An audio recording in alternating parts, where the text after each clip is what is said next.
ఎవరు? శనైశ్చరుడు.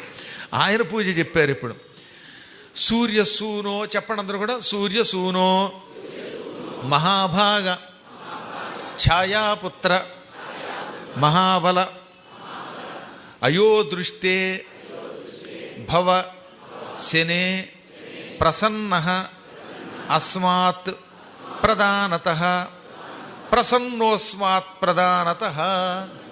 అంటే ఇందాక విడదీసి ఇప్పుడు మళ్ళీ కలిపి కూడా చెప్పేస్తున్నారు ఆ విసర్గ సంధి కాబట్టి. ఇది శనైశ్చరుని యొక్క స్తోత్రం. సూర్యపుత్ర మహానుభావ ఛాయాదేవి పుత్ర. ఎందుకంటే సూర్యుడికి ఛాయాదేవికి పుట్టినవాడు, సంజ్ఞాపుత్రుడు కాదుగా, అందుకని ఛాయాపుత్ర మహాబలవంతుడా. నాయన నువ్వు ఇనుమంటే ఇష్టపడతావు, అయోదృష్టి కలిగిన వాడివి, మా ఎడల మేం చేసే పూజకి దానానికి సంతోషించు అని ఇలా మంత్రం పలకాలి. ఆయనకి ఇష్టం ఏమిటి? మండపంలో నల్లని ముగ్గుతో కాటుకతో ముగ్గు పెట్టిన నల్లని మండపారాధన చేసినా ఇష్టపడతాడు ఆయన. ఆయనకి నల్లని గంధంలో కొంచెం కాటు కలిపి ఇమ్మన్నారు.